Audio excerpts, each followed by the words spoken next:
Welcome, everybody, to our second uh, video podcast. This is a book review of the book, The Rise of Superman. So let me introduce Lee Brower. And Lee, you've been studying this book recently. Why don't you take a moment and describe what it is that the book's about and why you found it interesting? Okay, well, thanks, Ron. As most of you know, when I read a book, if it's something that intrigues me and excites me and I think is going to have future value, I try to mind map it, take notes on it, put it together in a format that, it's like how many of you have ever read a book and you knew it was great, you enjoyed it, you relished in it, you thought this is the best book ever, and 2 or 3 or 4 months later somebody asked you, hey, how was that book? And you go, oh, it was great. It was a great book. Well, what did you learn from it? I'd have to go back and reread it again. Or I know it was good, though. I do know it was good. So I had that feeling for sure. And then I think about it. I started thinking about myself, and I thought, what a waste of time. I enjoyed it in that moment, but yet it was rich with things that could help me. But it's still sitting there either in my iPad or sitting there in my book, and I'm not getting the use out of it that I should.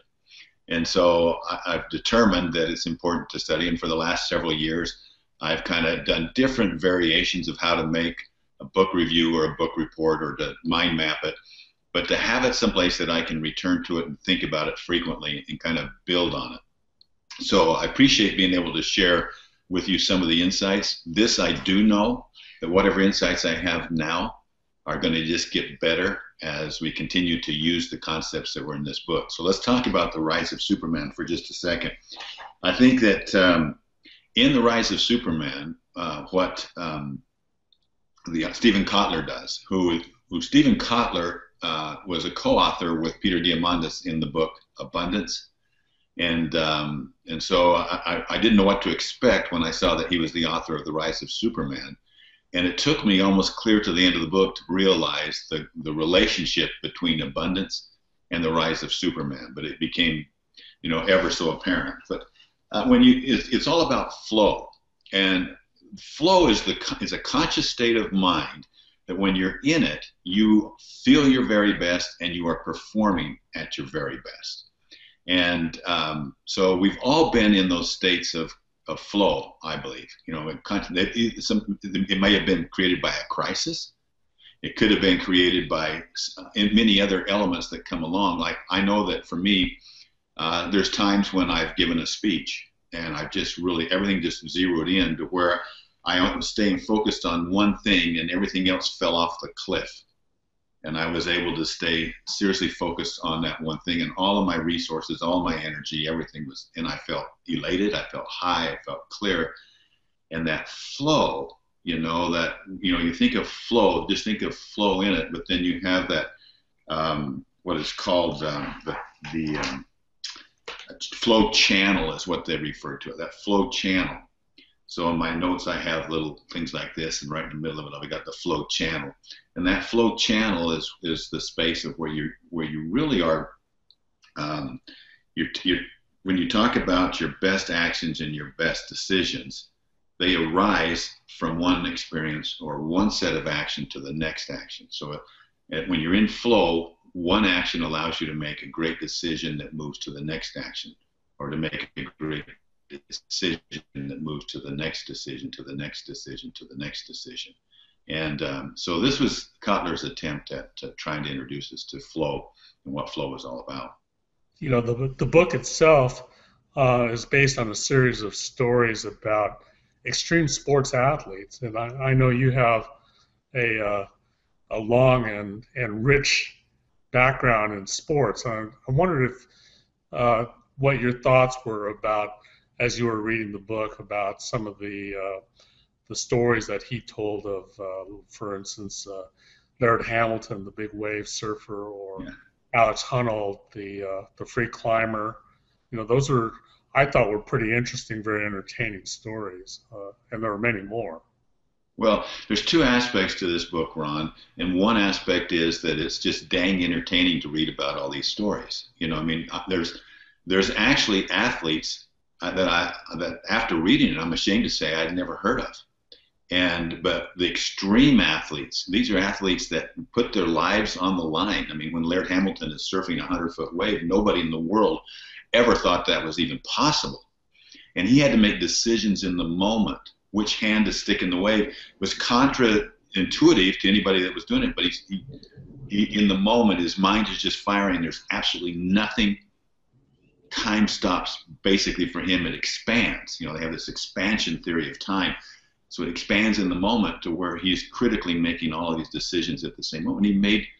Afterwards, they asked him how he made that decision. He just said, I don't know. You know, I didn't think about it. It was that everything that was internal inside, everything that was available for him to make that decision in the moment, and really probably thought would have paralyzed. He would have died if he thought about it. You know, I think about a definition of wisdom that I really enjoy. That was Sydney Banks, I think, was the first person I heard say this, but he says wisdom is pure intelligence before the contamination of thought. And that's a clear example of when you're in the flow, is that the wisdom just comes. It comes from within. It's all within you, everything that really happens. And so you talk about the extreme athletes, and we all have experiences in our lives where we are in flow. And some may be by a crisis. I remember when I was reading this book, I recalled an experience that I had when I was 13 years old. We had moved into a new home, and all day long, the sliding glass doors had been open. And my younger brothers, I had a brother that was 6 years younger than me, and the other one was 9 years younger than me, and a brand new baby brother. And so they were being taken care of, and the baby brother was off at somebody's house. But we were sitting, after we were done, we're sitting there, and my dad said, let's go to Murphy's for dinner. And my brother Brad got all excited. And at the time, he would have been 4 years old. And he took off running to go yell for his brother to come so that we could go to Murphy's. Because we said, go get your brother Sam and tell him to come. And so he took off running. We're sitting in the living room, and all of a sudden we hear this crash. And in that moment, there was no thought. My dad and I both jumped up at the same time. I had a little bit of a lead on him as I got to the kitchen, and I can remember every aspect of that kitchen. How I remember the kitchen is based upon this experience, because I remember everything that was there in the way. And as we got to the door, there's only room for one to go through the door. He made it through ahead of me, I still remember, and he ran right to my brother. My brother had gone through the glass window with both of his hands out like this, slit both wrists, and blood was pumping everywhere. And so my dad ran to my brother. I did not hesitate. I ran right through the glass window because it wasn't there anymore. And our station wagon was parked out there. I don't know how I remembered this. I opened up the back door, reached underneath the seat, grabbed a diaper. So I knew there was a diaper there, came in and gave it to my dad. Told my dad, make him fold his arms. So my dad folded his arms and wrapped the diaper around tight. I ran around the back, got my brother, came back. I'm only 14 years old, started the car up, got my mom. My mom's coming. Got my mom in to drive, put everybody in, got in the car, and off we went. And, you think of a crisis like that and how every single aspect, everything was so focused in that moment.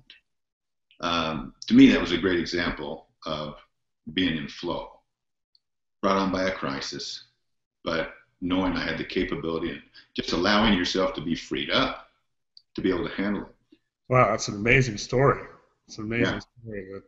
But you probably had some background or some knowledge of what you needed to do. It's just be hard to put that all together. And like if somebody said, "All right, Lee, how would you respond to this crisis?" It'd probably take you an hour to write up exactly. how to do it. Right. But all that probably happened in seconds. It sounds like. Yeah. One of the things, Ron, in this book that I think, we'll get to, and that is overall, why is this important for today? What has this got to do with business? And the thing that I went through there was I was fascinated by the fact that companies like Toyota, Patagonia, these companies are actually incorporating concepts of flow to deal with the tremendous amount of data and information that's being created in this abundant society, this exponential entrepreneurial society that we're in. That how do we deal with all of this? And so they're actually taking the principles of flow. I think based upon everything that I researched, and I went in, they had all these references in the back, and I went out and sourced out a lot of the references. The one thing that's coming out of it is that they're saying that whatever we know now is just scratching the surface. Over the next 10 years, as we start to understand the brain better, the mind better, and how the chemicals are released, the neurochemicals especially, that, you know, the effect that this is going to have on our ability to control how we go in and out of flow is going to become more and more discretionary. And that's pretty exciting. And I think we owe it to ourselves to, if we're going to be competitive, we better figure flow out. Yeah, well, maybe we can do a little sidebar right now. I know you and I talk about this often, about the real necessity of leaders and entrepreneurs to be functioning at optimal human performance. And I think this is certainly one aspect of it is, you know, how do you get into flow? How do you set up the conditions where you can be most likely to be in flow? And we talked about this before we started this podcast, but, you know, what is the flow cycle? And, you know, since it takes so much of your neurochemistry and so much of your body's energy, there is a recovery period that goes with this, along with kind of the precursors to it. Maybe now's a good time to talk about that. I laid out a bunch of different avenues for you to pursue, but is there anything that I just said that resonates with you that you want to pursue? I think, you know, you and I have discussed this a little bit, and we certainly have given it a lot of thought. You know, as you look at the four elements of flow, you know, you look at struggle, you know, and then you look at you release. You have to surrender. So struggle is like, how, you know, with a challenge. You think of an extreme athlete, and he's looking at that wave, and he's going like, "Oh my gosh, there's no way." Or the rock wall that he's climbing. A rock wall that you're climbing, or, you know, Eric Honnold. I mean, you know, the struggle. Somehow you have to, you know. I can't think of the skateboarder's name, but one of the very first ones in the book, he had a fear of heights. And yet he had to climb up this 500-foot tower that cost him $500,000. Maybe it wasn't 500 feet, but it was high. It cost him $500,000 to build this tower that he was going to go down on his skateboard and go across the tower. Well, he did a practice session the day before, and they miscalculated. And he breaks his ankle, right, tears his ACL, but he somehow had the ability to get into focus, but he had a fear of heights, and he had to climb that. They had to redo because they were miscalculated, they had to redo the tower. And so he climbed the next day and actually performed, you know, and was the first human being to jump over on a skateboard the Great Wall of China. And so, you know, I mean, so the struggle, you know, what is the struggle? What's the challenge, if you will? What's the challenge? Then you have to release it. You have to surrender. And, you know, you have to surrender to who you are and where you're going. I think Alec Honnold, if he didn't surrender, he'd never get into flow. You can't get into flow to where you just let go. You know, you just have to let go. And there's a lot more about that in the book, but just at the 30,000 foot level, it's just that letting go. Then you move into flow. And when you're at your flow, you know, everything in your body is working for you. You actually have this cocktail of 5 neurochemicals that come to work for you. And let's see if I can remember them. But I don't know how to pronounce it. Norepinephrine is norepinephrine and dopamine together. They're the ones that cause you or allow you to focus. So when those two come into being, it allows everything else to fade away. Where you are so focused. I was so focused with my brother on getting through that. You know, and so those chemicals start working together to eliminate that focus. You know, then you look at the endorphins come in to eliminate pain. That's what allows these programmers, once they get into the zone or the flow, to be able to work. You know, burn the candle at both ends night after night and not feel the pain of that. But also in a crisis, when you're so intense, you don't feel the pain either. If your survival is what you're talking about, pain is inconsequential because you're now getting chemicals that are 100 or 1,000 times stronger than morphine, and you're so riveted. The other ones that come into play are one called anandamide. Anandamide is one that allows the neural connectors in your brain to connect faster so that they can relate to other things. You see this, when it immediately connects to this and puts the two together so that you can get conclusions. It's like having mastermind groups on steroids. It's like more than you could ever do by collective brainstorming. You're doing it all within your head at that moment. And the last one is serotonin, which is what makes you feel happy. And when you go into the flow is creates this amazing, powerful, yet meaningful experience that's addictive. And it truly is addictive. And once you've experienced it, you've got to have it back. The good thing about it is it's not like taking drugs that are addictive, because when you look at the drug problem in the United States right now, and right now there's more people each year dying from drug use than there is dying from automobile accidents. And that's pretty astounding. It's because they're searching for that high. And we have it all within ourselves. It's unfortunate. We have it all within ourselves to experience this enormous high. And yet people are resorting to the shortcut and drugs, and then they become addicted. And they have to keep coming back, and the body has to have more and more and more. And eventually they kill themselves. And, it's a very sad state. But anyway, getting back to the flow. So you've got that, you're in that flow. And then when you come out of that flow, you need to have recovery, because then the recovery is that you need to kind of rejuvenate, and bring yourself back into that space of where you can repeat the process again, move back into struggle, really flow. Well, as entrepreneurs, I think we face that cycle. We don't have to struggle. We don't have to try really hard to find things to struggle. We look for the struggle. Right. But knowing that you're really the next step or the solution is to take it along the flow cycle, I think, kind of gives a context in which you can operate, and it also reminds me somewhat of the strategic coach concepts of free days, focus days, and buffer days, with the added nuances, though, of why it all works, because of the neurochemicals and certainly the need for the struggle and the release, which is, I think, an interesting one. I think that reminds me of your concept of the empowering question, where you ask the empowering question, then you let go. You trust that the solution or the answers will come, whether it's in the shower or whether you're driving your car or on a long walk, or a hike, when those things happen. So I think, to me, this whole cycle is a conceptual model that I think adds some depth and nuance to the groundwork that Strategic Coach laid with its concepts. No, I think you're right. I think, but for me, one of the challenges with Strategic Coach, or any time you're introduced to a new concept, is that you become so focused on the how and the what. Yeah. You never truly understand the why. And some people get so focused on, okay, I've got to have a focus day. That's a 24-hour period of time.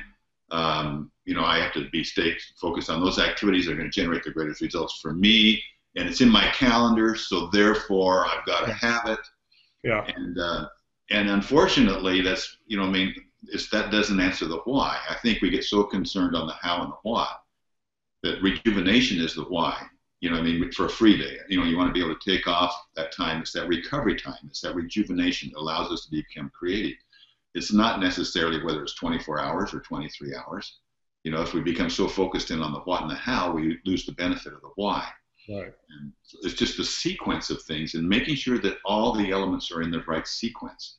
And your body and your mind will tell you. You'll start to learn to adjust. And as you become more aware, that's, you talk about the empowering question. One of my empowering questions now is, can I get into the flow?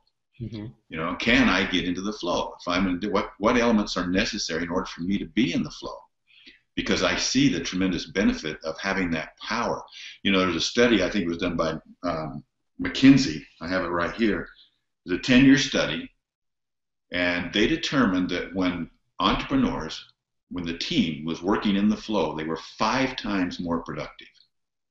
Basically, what they're saying is that if you went to work and you were in the flow on Monday, you would outperform somebody that worked 5 days a week.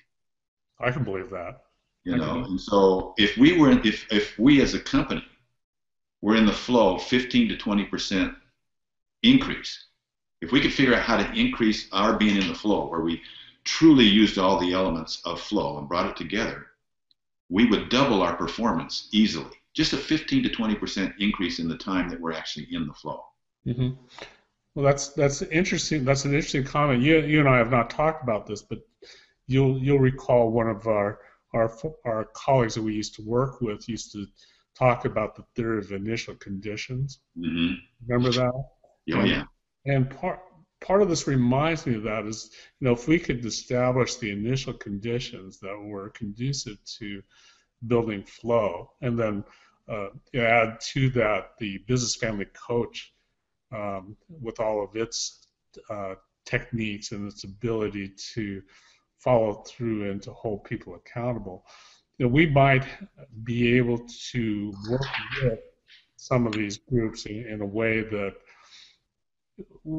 potentially is groundbreaking, really, is applying these flow theory ideas in a practical, structured way through the business family coach. Using that idea that I think if we went back through and really discipline ourselves to follow some of the ideas that Steven Kotler provides through The Rise of Superman and apply those in individual situations, and with you coming in as an outside coach and helping people establish those initial conditions, that could be a really fantastic model for making these quantum leaps in productivity and effectiveness. Yeah, imagine, one of the things that came out of this that was intriguing to me is that we've talked in the past, we've talked about how many hats you wear and how you slow down time. And this is something that we've been focused on for quite a while, but it's been much more theoretical from my point of view, an observation that I've made over the years. Like if you're in an accident, does time speed up or slow down? But when I'm in an accident or when I'm in that crisis that we talked about, where I ran through the doors, time actually slowed down. I mean, everything was so precise and so gave me plenty of time to get everything done that I needed to get done. Whereas when it stopped, it might have only been 30 seconds.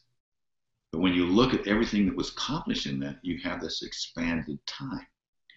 There's now studies that are coming out. There was a study that this book led me to in the appendix in their notes that came out of Stanford. And they actually talked about what they call the extended now theory. That when you're into the flow, or what they called it was a sense of awe, which I thought was kind of an interesting, what is awe? And their definition of awe really was when you have perpetual vastness. I mean, all things kind of are possible. You're awed by something that's standing on the edge of the Grand Canyon would be a sense of awe. Or it might be a spiritual experience. It might be an athletic performance. It could be anything of that nature that would put you in that sense of awe. But they talked about how time actually slows down. And here's the thing: they did it. They referenced several surveys where went out and surveyed individuals and said, "Do you feel like there's not enough time in the day for everything you want to do?" And well over 50% of them responded, "Absolutely." And then they started thinking about the social benefits and the social problems with that, the reality with how that impacts social behavior, how it impacts our choices around life, and how it impacts our health and well-being, which I found it very, very fascinating. If we're constantly feeling like we don't have enough time, it affects our social behavior. They did studies. They did a couple of exercises that they quoted where they looked at people's willingness to give, to help other people in distress, for example, and those that feel like there wasn't enough time were the ones that did not help others in distress. Those that felt like they didn't have enough time are the ones that were not willing to get involved in volunteer work because they just didn't have enough time. And so it has an impact on our social. What about our choices? What about our eating habits? Those that don't have enough time, they eat at fast food restaurants. Mm-hmm. No, they're not eating, they're not sitting down having meals with their family. They're not being together. Imagine if we could be in the flow more often and made our time more productive and alleviated this sense of urgency, this sense of, gee, there's not enough time. What would that do for hypertension? How would that help us in our health and our, having the time to exercise, having the time to be able to do this, and the overall perspective of happiness, just happiness and a sense of meaningfulness increases off the charts. Their studies showed. Now they're just scratching the surface on this, but it's getting deeper. It's almost spooky when you start to think about time and how you use time and what time and the use of time and how it becomes a tool that is different for everybody. Mm-hmm. And so when you develop that sense of time, that there's plenty of time, I've got plenty of time to get done the things that I want to do, then you become a greater contributor that feeds off of itself and allows you to actually have more time to do things. Mm-hmm. Very, very fascinating work that's being done right now, all centered around flow. It sounds like that if you really embrace the flow concept, then it's okay to not be productive for a period of time as long as those periods of time are addressing recovery, or those periods of time are periods of time where you're in struggle or you're in release. If you accept and embrace the cycle, then what you're really investing in, I think, is a surge of productivity because of a strong and deeply held belief that the flow state is the optimal state of human performance. Another outcome in that, when you talk about being the optimal state of performance and having the time, is that I thought was really interesting that came out of the study was that people who feel like they do not have enough time will invest more in material goods. They are not willing to delay gratification.